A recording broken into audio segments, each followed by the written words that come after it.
So we finally get to meet. Yes, it's so nice to meet you. I feel like sometimes I feel bad when you start meeting somebody like that, but then other times you're like, you know what, this is it. This is 2022. Right. Yeah, exactly. Did you take a deep breath today? In our crazy lives of home and work, business ownership, side hustle, working for someone else, running our households, chasing our dreams, getting through our daily to-do list, most of us lose track of what we wanted, what we dream of, or what we're even capable of. My name is Kat Fry, and I have built my business on helping others see what they're capable of, put their vision for their teams into action, and to work through the stuck that they have found themselves in. Teams that have great potential but don't know how to work together to be amazing since they haven't quite gotten their special sauce right. We talk tough, real, tactical, health, wellness, and even a little fun. I learned business in the trenches, and this isn't business from a book. This is what's worked for me, what hasn't worked, and might kickstart a new thought for you, a little perspective change. It might even inspire you. Get ready to think straight, dream big, get out of your box, and take a deep breath. This is the Oxygen Podcast.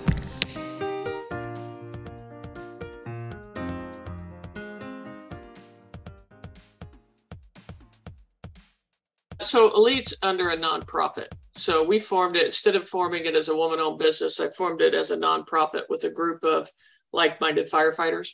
Yeah. So I actually answer to a board of directors. Now I'm the president of the nonprofit, and I just started recently bringing other people in to help because it's gotten so, we haven't advertised. So everything that we've gotten has been word of mouth.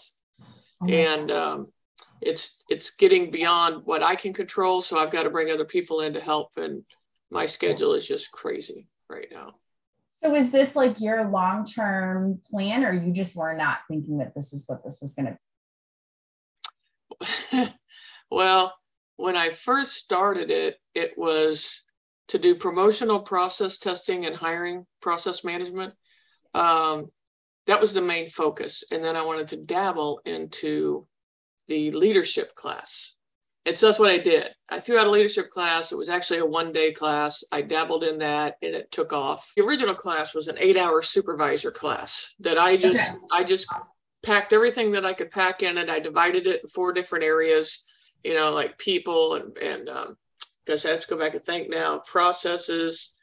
I had, I think it was the 4 P's is what, anyway, I had it divided into 4 areas. I came in, I did the 8-hour. Part of that 8 hours is I had a lot of group interaction. And one of the group interactions that I dabbled with was problem solving, like get in these groups, talk about your problems, come up with solutions. And I was amazed when I'd done it that it only took 5 minutes. I ended up practicing like at the next place I went, everywhere I went that I was able to present this, I just kept tweaking it and adding on. So I would do the class and then I did the problem solving at the end. Yeah. But then I figured out very quickly that people were leaving mad. So I pumped them up during the entire class and then they left mad because I brought all these problems to the surface and then I released them. And I was like, oh, I need to switch that and do the problems at the beginning and then pump them up. Yes. So it's funny how I had learned over the last 3 or 4 years of doing the class, what I started out with is completely different to what I present today. Yeah. And in that, I kept getting a louder and louder voice of telling the firemen, you know, we're taught and programmed that all of our issues is because of the administration or because of the fire chief.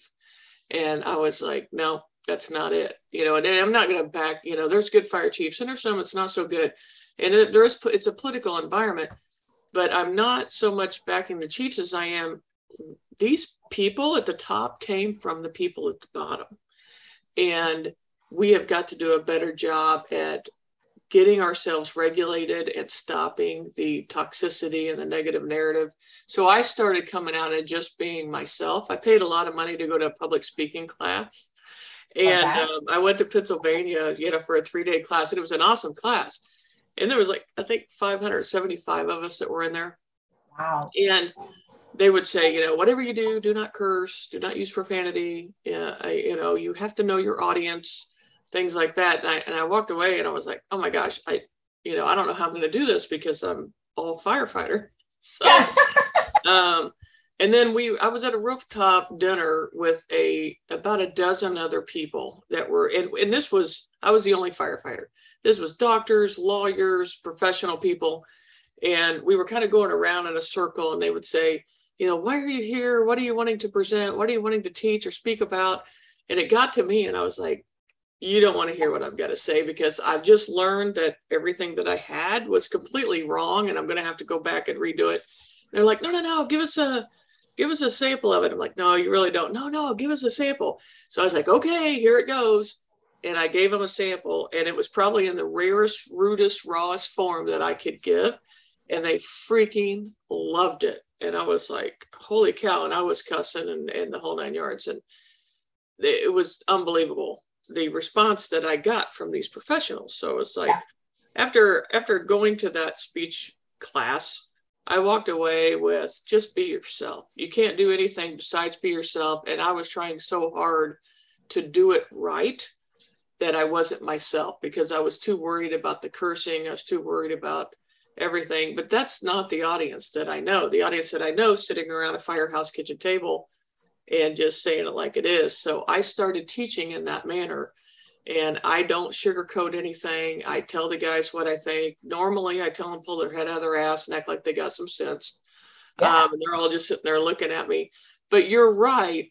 When they first hear, oh, there's a doctor coming out of Indianapolis that's at a fire department that's going to come and teach, they already formulate what the class is going to be. And then I walk in, and it's absolutely nothing like they anticipated it to be. So, but I still get the leadership portion of it in. It's just done in a way that they're like a little bit shell-shocked. So it's a lot of fun when I read the crowd. But I do throw out some humor in that, and I go into different things so I can break up with a lot of laughter and stuff. But I want the guys to know that my entire career has been on the street. So that's where I'm coming from, and that's where I'm talking from them, is from the street, and telling them, we got to quit throwing each other under the bus. That shit's got to stop, and it's got to stop now. Or we're just going to be stuck in Groundhog Day of recycling the same stuff. And I've been in the fire service 36 years now, career 32, and we keep recycling the same stuff over and over and over until we get a better grasp of it at the bottom and take a hold of it and say, knock this stupid shit off. So, and that's what I love it. It's funny because one of the things that I wrote down for our talk this morning and while I was getting ready for this was, what is what makes you unique, your blunt honesty. Yes. And it's funny because it's what makes me unique and how we do it. And I think that that was that synergy, right? When somebody was like, oh my God, Kat, she's you in the public sector. And I was like, really? That's awesome. We do a lot in the construction industry, right? And there's a plethora of words that are also my favorite. And as soon as the first person drops it in a class, it was like, yes, right? And I'm like, okay, rein it in a little, right? But that's for some people, it's that kind of, it drops their defenses, right? And it's like, okay, we're not in some stuffy class. We can actually be real. Yeah. And, that's what they're looking for. That's where you're going to get the best information from people and really kind of get them where they're uncomfortable, right? Mm-hmm. That's how I feel about it. I'm like, hey, if that's what you got to do so that you're going to tell me the truth, it's going to go way faster if you just tell me the truth. Right. Yes. And then, a lot of them, when they come into a class like this, even after I do the first day, what's really fun is because I typically do 3 days because departments work in 3 shifts. And the first day, it takes me a little longer to get it moving. But by the second day, they all come in and they're anticipating this really great time. And by the third day, they come in with an entire book of problems. So it's wild to watch the transition that happens once the phones light up and everybody's talking and the rumor mill's going around and the little conversations that happen. But that's the way the fire service works, just about like every other industry. So it is really, it's a lot of fun. It really is. And then I'm able to connect to the guys, get them, my whole drive by the end of it is to get them off their ass and motivate them to do better, to show up better today than they showed up yesterday, and to be the brotherhood, camaraderie. If you and I ever stand on a stage together, which I think is a fantastic idea, by the way, we actually motivate people to do something awesome. Like you and I sound exactly the same. I freaking love it. One of the things I tell people all the time is I'm like, if I fix you in your professional world, can you only imagine if you take these skills and put them in your personal life? Yeah. Yeah, exactly. Right. You know, like if I fix your ego, or I fix your bullheadedness, or I fix your whatever it is, because you got off your ass. Yeah. And like, even if it's something as simple as, I don't know, don't be a jerk. Or look at a situation open-minded, right? If you talk about the problem-solving piece, just look at it from a different perspective. Heaven forbid you take that home and it saves your marriage, or you deal with a problem teenager, or a kid who failed their math test, or whatever that is. Take it home, right? And use that same skill at home. Oh my gosh, right? Right. Especially in the public service industry, or the public service sector, you know, like I grew up in that. I've got uncles that, we've talked about this, in the police force. And, you know, I've been in this my entire life, the attrition of marriages and, you know, split families and things like that in the fire service and the police service. EMS is just ridiculous. So take some of these skills that you're offered at work, where we know that you've got this potential exposure to trauma, and take it home and take care of your family with these same skills, right? Absolutely. And it's crazy. That was kind of, you know, my probably aha moment, you know, because I've been a supervisor for a lot of years, and I, just like everybody else, don't like conflict. I would keep my mouth shut, let things eat up on the inside, because I wasn't that person that would just come right out and say things, because I wanted to avoid conflict. I didn't want to hurt anybody's feelings. I was in an odd position because I was a younger supervisor, and I was going up against senior people that had a lot more time. And I was very respectful of that. I thought in the beginning, leading by example was going out and doing everything myself, and letting the guys just sit around.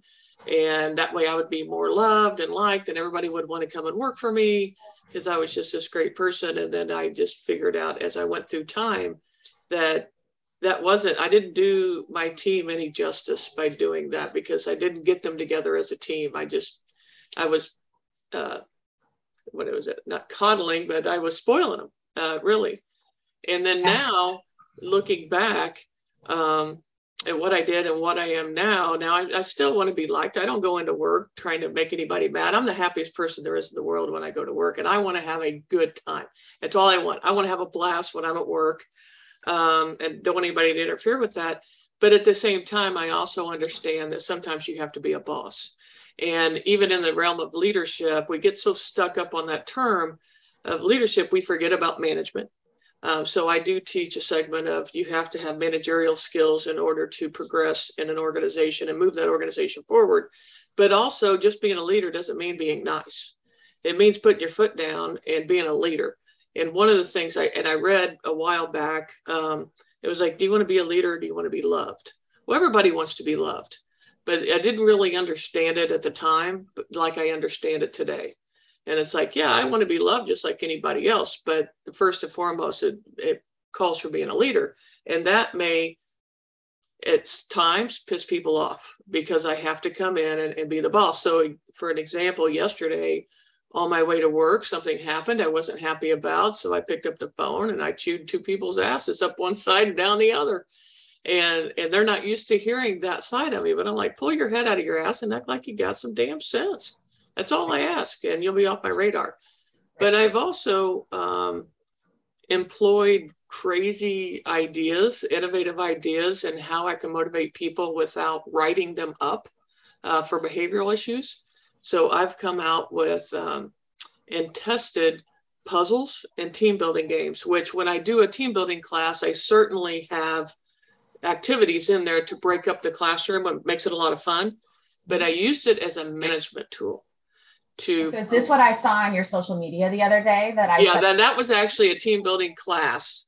Okay. But All right. I've Tell me more. I was going to ask you about this. So yeah, that's a team building class in spaghetti and marshmallow building where they divided into teams and they get to do this. And it's a competition to who can build the highest tower that can hold this marshmallow without falling over. But I've actually walked into a firehouse that I was not happy with the performance. And I stopped at the Dollar Tree.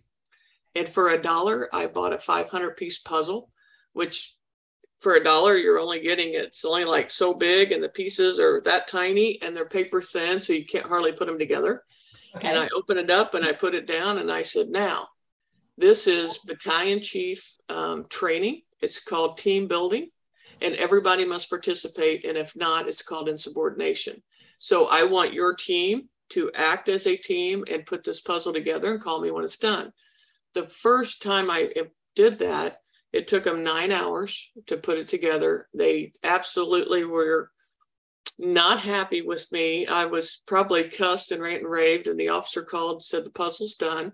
So we went back to the firehouse, took it and put it on a cardboard, and I ended up gluing that puzzle together and framing it and putting a sign on it of what they accomplished together and the date, and took it back and hung it in the firehouse to say, here's a reminder of what you're able to accomplish together when you set your minds to it. But I ended up going back to that firehouse and doing team building games like building house of cards, solo cup races where they stack them, the cup stacks, and beer pong, but just with water instead of the beer. So I've done that sort of thing, and the guys didn't like it at the beginning, but by the end they were having a lot of fun with it. But when I go in to do this, I am literally bouncing off the walls with excitement to the point they're like, "Oh no, there's something wrong with this woman." And I'm like, because I don't allow them to have an attitude about it. If they cop an attitude or they're negative in any way, I say, "It's okay. I'm going to be here for the next 30 years.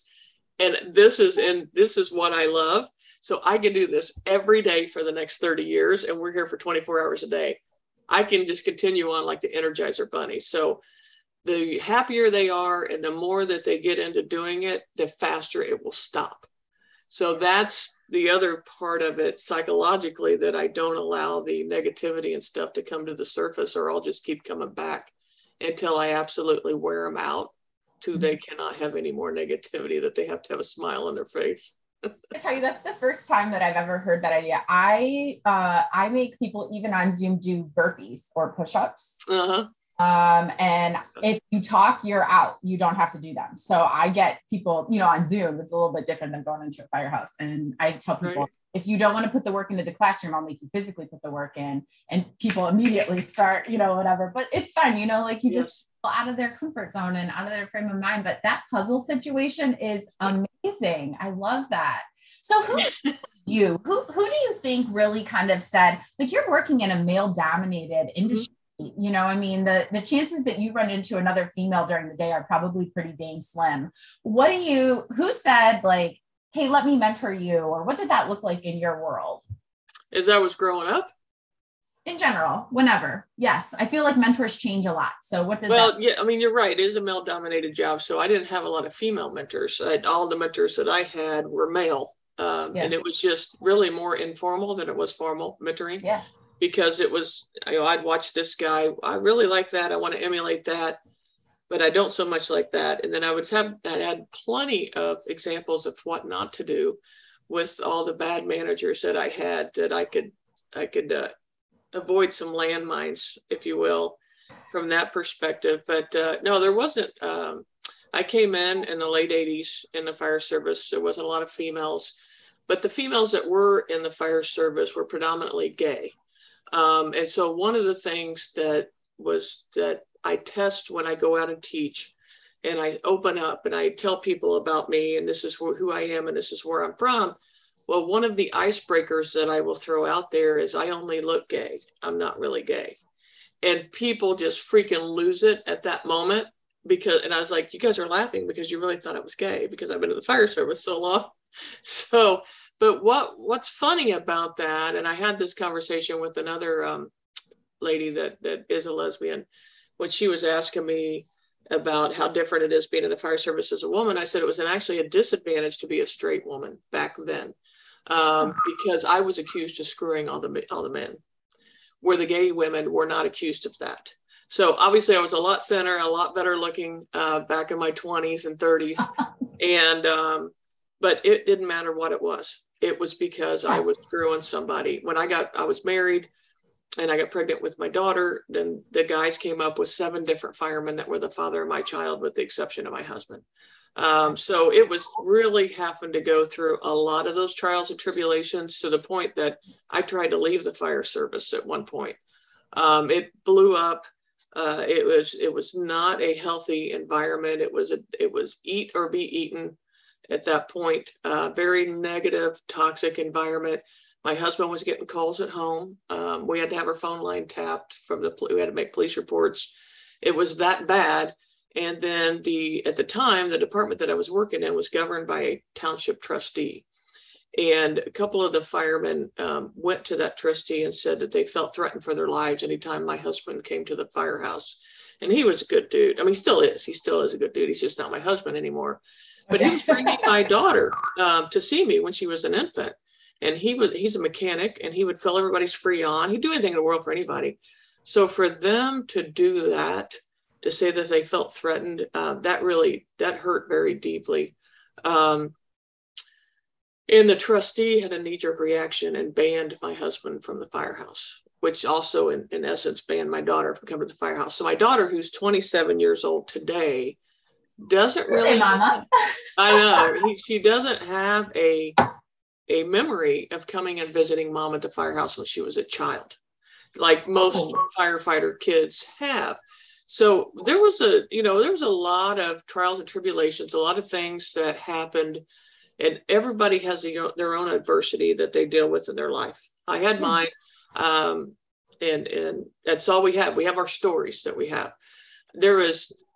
If I wanted it, it could have got me to the point that I was a very vindictive individual, but I was given an opportunity at the lowest point to get promoted at the fire department, and I did.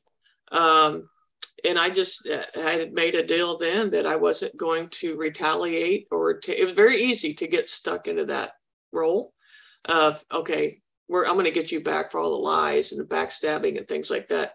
But I decided to take a higher road and not do that, and just try to lead with the heart and do the best that I could. And at the end of the day, know that I could look myself in the mirror. Now, with that being said, I did try out for the police department and the sheriff's department, because I was going to leave the fire service altogether.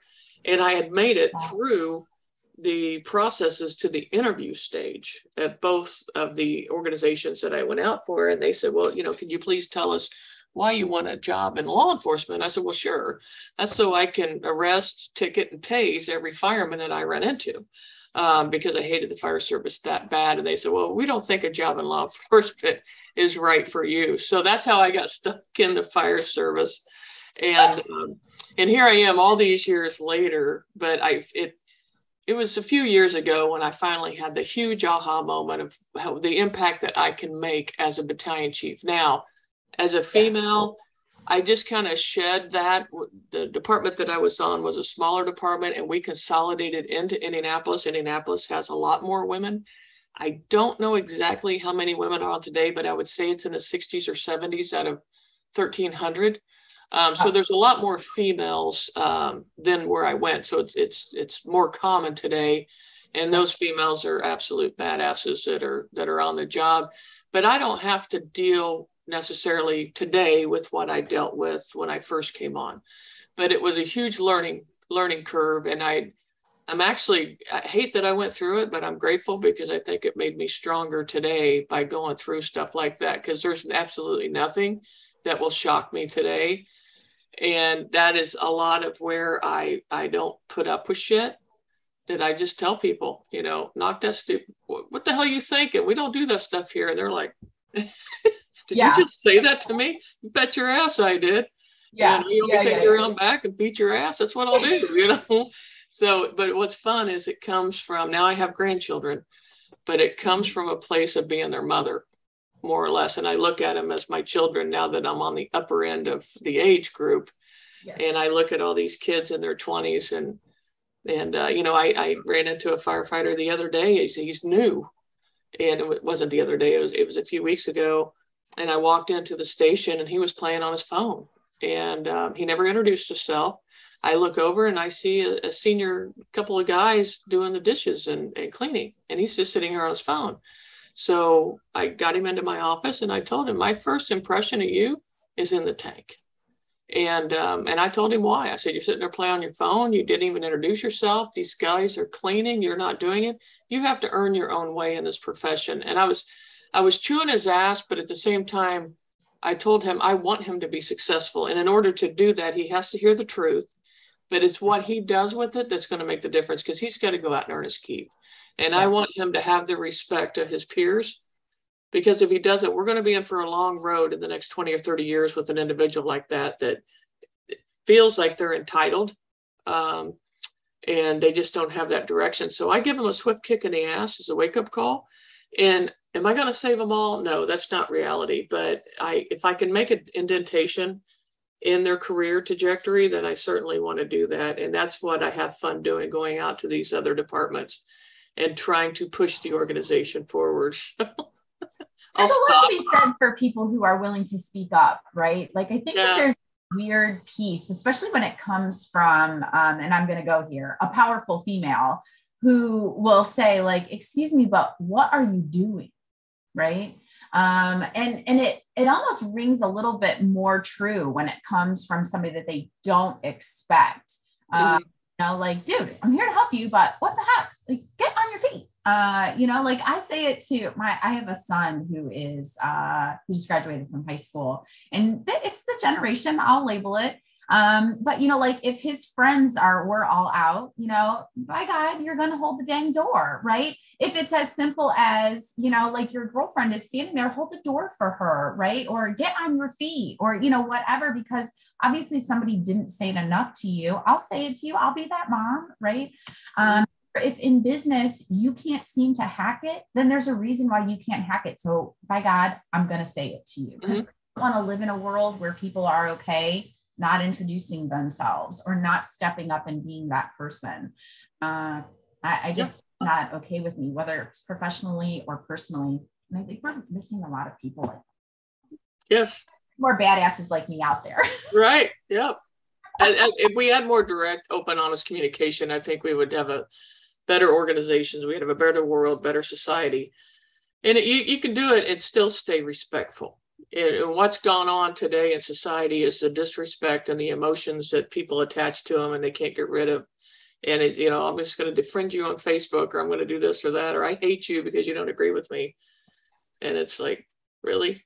It's really not as philosophical as people think either, right? I think that there's this, everybody says, oh, well, it's the generation or, whatever. No, it really isn't. They just need to be mentored, right? That mentorship piece is really big. Somebody did it for us. And like you said, I think I'm kind of in a similar boat. I had a pretty powerful dad, but I learned what I didn't want to do. So that was enough.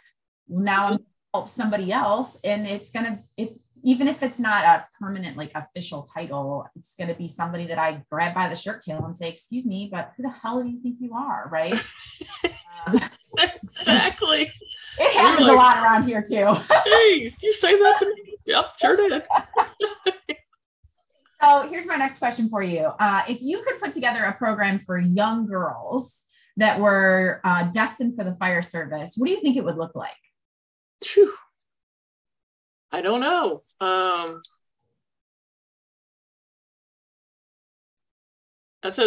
You got me on that one.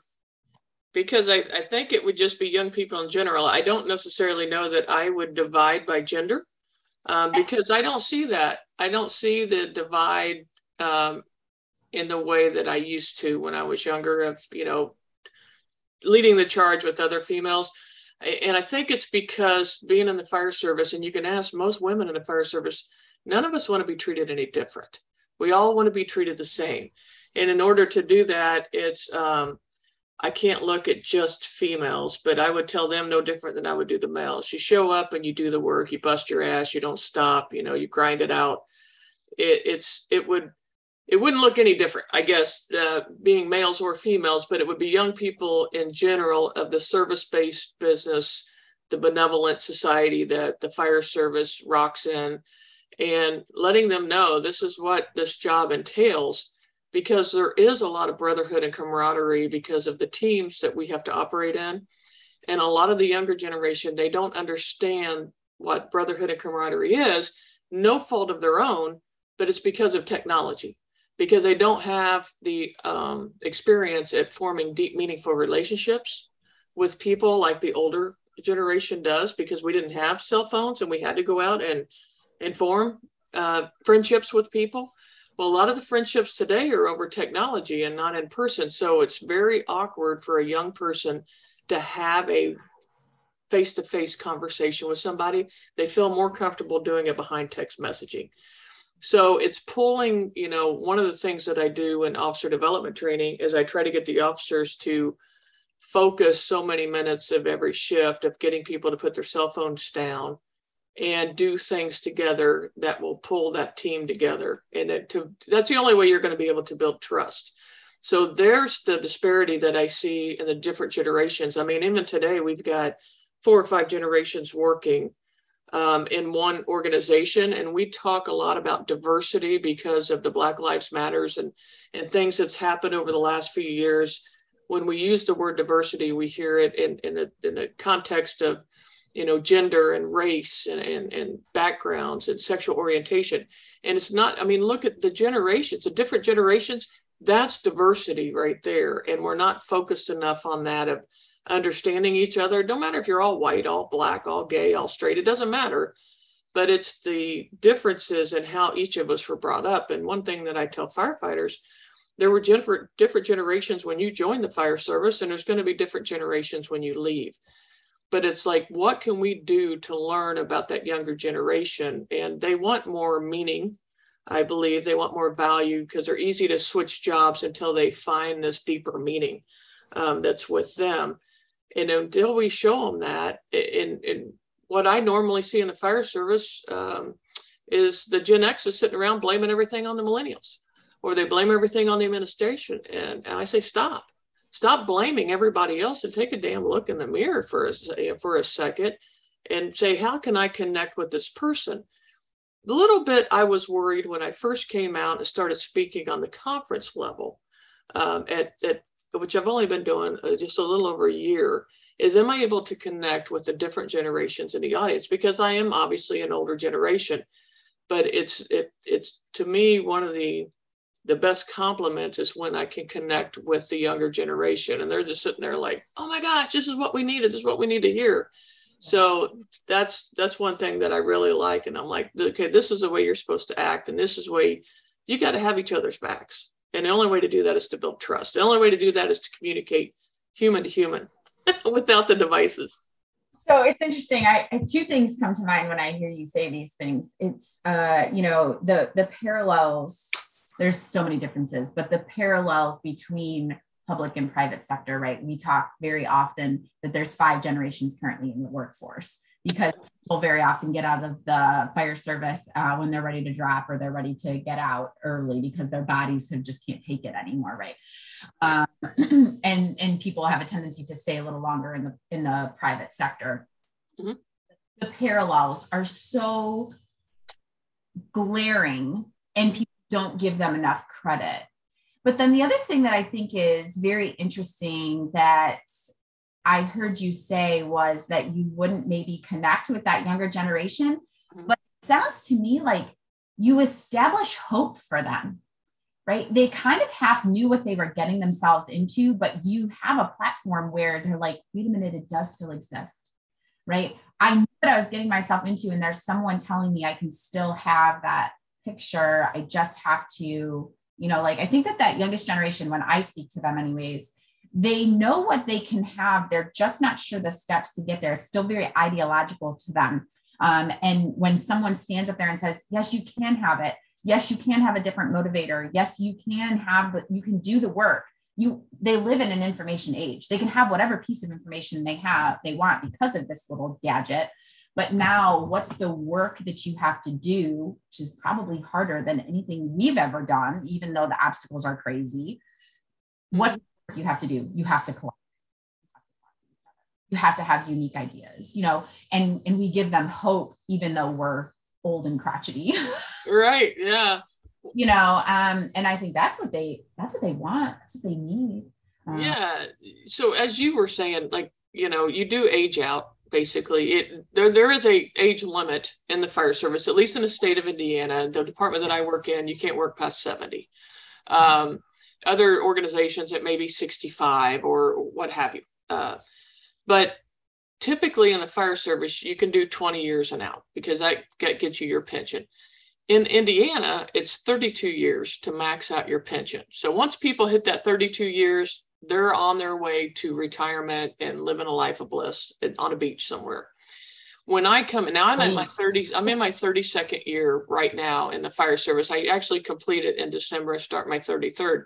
If I had a retirement plan, it would be, oh, I'm going to get my 32 years complete. I'm going to go sign a 3-year drop, and I'm going to leave at 55 years old with 35 years on the job. And everybody's like, oh, yeah, that's great. But when I get up and I speak, I say, listen, I got 32 years in the fire service, and I'm just now getting started. There's no way I would even think about retirement right now. I want another 32 years. Now, is that realistic? No, it is not, because I can only do 18 more because they're going to age me out. But I say, it's okay. I'll come back as a civilian and be like Betty White, where they're dragging me out the door at 99 saying, Amen, girl. You need to hit the freaking road, you know? And I'm like, are you kidding? I am having the time of my life. I want another 30 years in this job. I've had young people come up to me after my presentation, and that one statement that I made stuck out more than anything. And this kid, I was in Ohio, and this kid came up to me, and he was waiting to speak to me as I was leaving. And he said, I just have to tell you something. I said, what's up, buddy? And he said, I have never seen somebody your age. And I was like, okay, where are you going? Say when they have 30 years on, they want to do another 30 years. He said, I thought when you get to that point, you just leave. You're just checked out. Everybody that I'm around that has 25 or 30 years on, all they do is talk about retirement and leaving. They don't talk about just now getting started. And he said, you have no idea what that did to me, because I thought, oh my gosh, I'm halfway there. You know, I've got 12 or 13 years on, and I've only got another 12 or 13. And he said, until you said that, and I could be in this forever. So I don't have to stop. I'm like, hell no, let's go. Get on the train and let's go, you know. Hope is an amazing thing, especially for this next generation, right? Like, and now they've lived through this crazy pandemic. Like, I say this to business owners a lot. I'm like, I always give you credit, right? Like, awesome for you. Congratulations. You know, in and of itself, you own a business. That's a feat that not everyone does. Right. A female-owned business, running a nonprofit, all of those things. There's tons of people who don't do that. But then there's this whole other thing that you've now run one through a global pandemic. You've now been in the public service or in the public sector through a global pandemic. Like, take a second. I have just celebrated 20 years in business. She's a female-owned company, 20 years. Mm-hmm. And I finally said to her the other day, I'm like, congratulations. I'm super excited. They're doing a big celebration. And I said, and by the way, you know, the statistics of a female-owned business at 20 years, it's like 8%. And she's like, oh, I didn't know. I said, and by the way, through a global pandemic. And I mean, she started to cry, and she's like, Kat, I had no idea, right? Like, we don't give ourselves enough credit for the fact that we actually are doing this damn thing, right? And for a young person like that, they just want hope. It's so simple. Yeah. It's so simple. Love it. Mm-hmm. Okay. So we kind of just jumped in. So I'm totally out of order in all the things that I was. Sorry, I talk too much. You are doing great. I am thoroughly enjoying this, by the way. I think this is probably one of my best podcasts I've ever done. I'm so excited about it. So what was one question you thought I was going to ask you today? How I came up with the bottom-up class. I figured that's what you wanted to know. Tell me about it. Well, I actually did in the beginning, where I came out with the 8-hour class, and now it is morphed into, I come in and do organizational consulting. is the problem solving piece is a standalone piece in which I come in, I open up, tell the people where I'm from and how I see the world. And I tell them, your organization has problems because every organization in the world does. There's no perfect organization out there that exists. So tell me where those problems are at today in your eyes. And they tell me, and then I break them into groups. If it's a fire department, I break them into crews. And they give me the solutions to those problems on however it looks in their world. So if one of the main issues everywhere I go is communication. So I'm like, okay, well, give me a solution to how communication can get better in your organization, because I don't know what it looks like in their world. Maybe the fire chief does too much email, maybe too much face-to-face. What is it? You know, is there too much face-to-face? I don't know. And they come up with those solutions. We want monthly meetings. We want quarterly meetings. We want in-person meetings. We want officer meetings.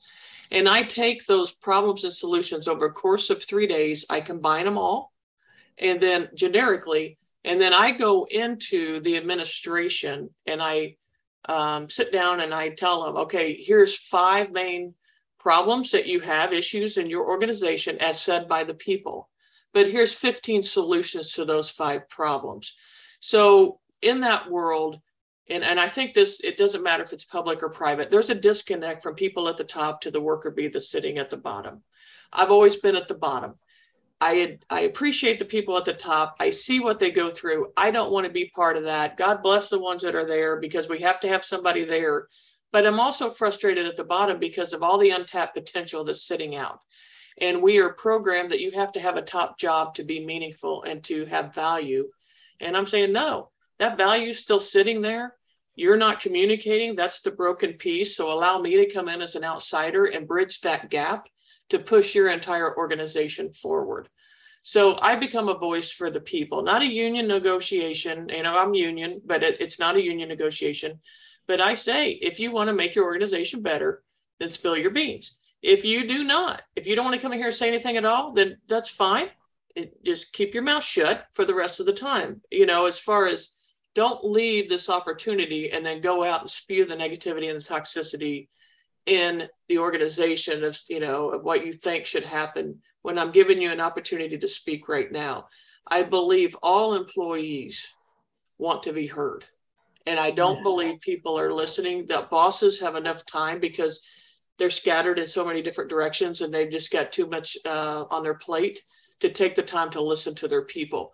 So that's one thing that I come in and do for the first few hours, is I come in and I just listen to the people, and they come up with the solutions for me. And then I go into a 2-hour motivational speech after that, where I tell them, you can do better. We can all do better. But we all have to take ownership of that. And we have got to show up and be a better brother and a better sister in the realm of leadership. And I know you said you teach it. A lot of the leadership classes that I've been to, and I've been to a lot in my time on this earth, it's, you know, it's whoever's speaking about it and they're putting their own twist on it, but they all try to come out with definitions and define leadership. And I don't necessarily do that. What I do is I start out my classes with a whiteboard or a flip chart. And I tell the class to think of just good people. Think of somebody that is just a good person. And what does that look like? And I have the class participate and tell me, and they all say the same traits, you know, honesty and integrity and selflessness and things like that. And we paint this picture. And then I say, did these people have bad days? Yeah, absolutely. They have bad days, but they don't stay down. They generally pick themselves back up and they keep moving. And I just tell them, I frame it in a way to say, this is what a leader is being the best person you can be every single day. It's not the title. It's not anything else but that. And I want them to walk away and at least know that we all have an opportunity to be leaders. It's a choice that we make, no matter the position and stuff. Yeah, we want the people in positions to exhibit leadership skills. Sure we do. But it takes all of us being the very best people that we can be, so we can treat everybody else that we don't like with respect. And I tell people it's okay to disagree, not be disagreeable, but it's okay to disagree and still walk away and be friends with people. It's okay. You know, I know that everybody's not going to agree with the way that I do things, but where I work, and the fortunate thing is there's 21 battalion chiefs. So I say, you know what, if you don't like the way I'm running my battalion, that's fine. There's 20 other ones to go work for. Just get the hell out of mine. You know, go on, go be happy. Everybody deserves to be happy. And it's amazing that that's a choice in life, isn't it? Yeah. And I tell supervisors, I'm like, you got 3 choices the way I see it. If you're checked out mentally and you're just mentally exhausted and you don't have it anymore, that's fine. Just go to the retirement office and sign your papers and have a happy life and thank you for your service. And if you can't do that because you can't afford it, no problem. Go to any firehouse and go to a printer and take out a piece of paper. It's free. And I'm sure somewhere around there's a pen laying around, and write a letter on this piece of paper that says, I demote myself, and hand it in and get your ass on the back step. So you're not responsible for anybody else but yourself if you do not want to step up and take on that role. Or the third option is the train's coming down the tracks. Get the hell on board, because we're leaving the station. And this is how you got to come in and present yourself every day, by being that best person. And the biggest talk that I have with other supervisors, and I've done it as well, it's not my proudest moment, is when we all shit talk somebody else. And that I'm learning every day to try to get better at that, especially when I'm sitting in a group of people at a dinner table or something like that. We've got to knock that type of stuff off, because that's what's wearing us down. And that's what's taking a toll on the morale, which, most people, I said, who do we blame for the morale? Oh, the fire chief or the administration. I said, they don't dictate how happy you are when you wake up of a day, you do. So start acting like it and stand up and take ownership. We just put that out on our social media, I think yesterday or the day before. Next time you catch yourself doing that, you better look in the mirror. It's probably you, not them. Yep, exactly. It's a hard thing to catch yourself doing. So yeah, for sure. Mm-hmm. Well, you totally blew my expectations out of the water. This has been an absolute pleasure. People that are on this, where to find you, or the best place to find you, website, social media, where can my people find you? And then I'm going to send you a link. So obviously you can use this as well. Well, I have one thing that I do, I'm in the fire service and I do that full time, but I have 2 businesses. The one we're talking about is Elite Public Safety. Elite Public Safety Consulting is the Facebook page. And then I have my personal Facebook page of Candace Ashby, my maiden name with my married name. So I never got rid of it when I got divorced because of my daughter. But yeah, that's the 2 places probably on Facebook that you can reach out, as you did with Messenger and stuff, and to do that. But yeah, I don't know. I don't have all the answers in the world, but anything I can do to help anybody, I certainly want to try to push them forward and say, hey, we can. I think more of us to get together that are like-minded, the better off that we are and the stronger that we are. Amen to that. Yeah. By the time this comes out and everybody listens to it, I can say Happy Women in Business Month, because this is going to come out in Women in Business Month. I'm so excited that we finally did this. And I am going to tell you that I manifest things really well around here. I think you and I should be live on a stage talking to people together, because you and I will be a force. Let's do it. Absolutely in awe of the parallels in the businesses that you and I run, public and private sector. And I don't think I've said it enough or at all yet, but thank you so much for your service. 32 years is absolutely nothing to sneeze at. And you have moved mountains, Mama. Oh, well, I appreciate that.